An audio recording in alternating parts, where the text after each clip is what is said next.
Victory podcast show. Voices of Victory. Vision. Voices of Victory. Leadership. Voices of Victory. Workplace-related topics. The Voices of Victory. Voices of Victory. Voices of Victory. Voices of Victory. It's time for the show. You are now listening to the Voices of Victory podcast show. Ladies and gentlemen, Mario Di Leone. Hello and welcome to the Voices of Victory podcast show. I am your host, Mario Di Leone. Today's going to be a very strong heart-to-heart.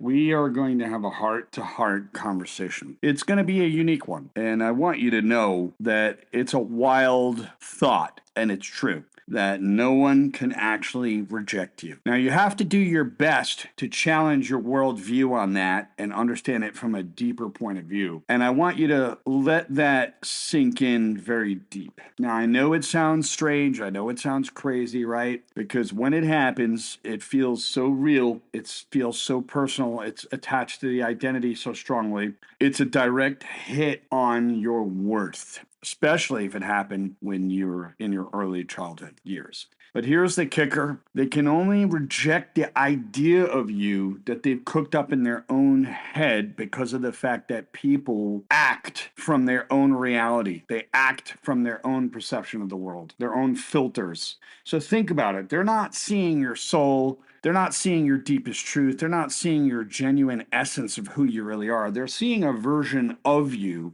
that's filtered through all their garbage, all their past experiences, all their pain, maybe their upbringing, and their fears and their own expectations and conditioning. And it's like they're looking at you through a funhouse mirror that's completely fogged up by their own illusions, their own beliefs, and their own projections. So you could be standing there being the most grounded, loving person, truly authentic, the best part of who you are, the most authentic version of who you are, radiating the pure depth and sincerity, and still somebody just might not get it. They may not get it in their thick skull or get it in their head, and that's okay because it's not a reflection of you. And we fall into being performative, as if we have to somehow perform in some way to get their approval. And it's because their lens and their perspective is clouded by everything that they've been through, all of their own hang-ups, all of their own fears, all of their own conditioning. So here's the big realization. If they can't truly see you and understand you, then they can't truly choose you either. So you have to choose yourself. Because what are they choosing then? They're choosing an illusion, a phantom, a figment, a representation of you in their brain, which means in a very real way, they were never actually choosing you in the first place. They were choosing a projection of you, a convenience, a placeholder for something that they felt that they wanted or they felt that they needed. And yes, there is some truth to the words hurt people hurt people. Yes, that is true. It doesn't admonish responsibility. So honestly, why are we constantly putting on some kind of show? Why are we constantly being performative? We are performing for the audience that doesn't even have a clear view of the stage or a clear view of you, let alone try to understand what they're actually understanding. You know, they're watching you like a show or like a play, and it's utterly exhausting because they don't really get you. And the most profound truth is this, is that the only person that can truly, deeply know yourself is actually you. That's the truth. And when you finally choose yourself, you embrace the real, the authentic, the perfectly imperfect, as some people like to say, the unfiltered you with open arms and a loving heart and a whole lot of compassion. And that's when everything actually shifts. Seriously, everything. You stop being performative. You suddenly stop chasing the person. You stop chasing validation from everyone else. You stop living in a fear of rejection because you understand it's just someone else's distorted perception, not your reality. Because everybody acts from their own framework, from their own reality. And you stop begging for clarity, for approval. You step out of being tangled up in their own issues, their own projections, their own limitations. It's like when people say, oh, you're going to fail.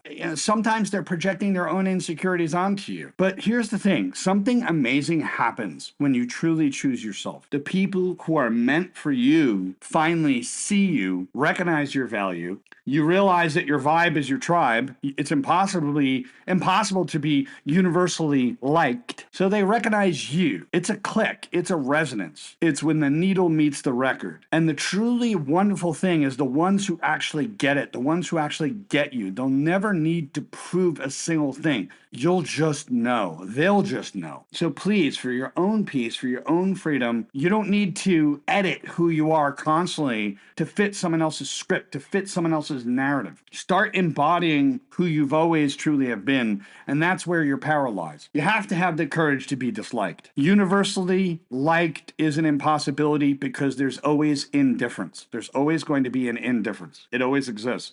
Your core worth of who you are is untouchable. Even when you were young, you might have experienced that a parent rejected you. It's like you're looking into their mirror and it reflects their struggles, their limitations, their unhealed wounds. And it speaks to their inability to give you that unconditional love, not to anything that's fundamentally lacking or perceived within inside you. And that core part of you is really the true essence, the true soul nature of who you are. And it's untouched because guess what? Your worth was never on loan from someone else. The pain comes from something else, that deep, natural human need for connection, that all you wanted was for you to be loved unconditionally from that person. All you wanted was for belonging in the family or for being affirmed that you were a good person. And when that's violated, it leaves very real wounds on the developing minds, leading to those painful beliefs that we're somehow unworthy. And this is where therapy comes in, right? There are people that have to go to therapy. It's about slowly, gently peeling back the layers of that self-doubt and that shame that's been built up from those early experiences, about challenging those old hurtful beliefs and truly understanding that the rejection that you experienced, the rejection that you felt, wasn't ever about who you are. It was about rediscovering that core, because the untouched value was always there. It was always there all along. That value inside yourself has always existed. It was just perceived as external, and it's just waiting for you to be seen and felt and heard so you can embrace yourself. You can begin to choose yourself.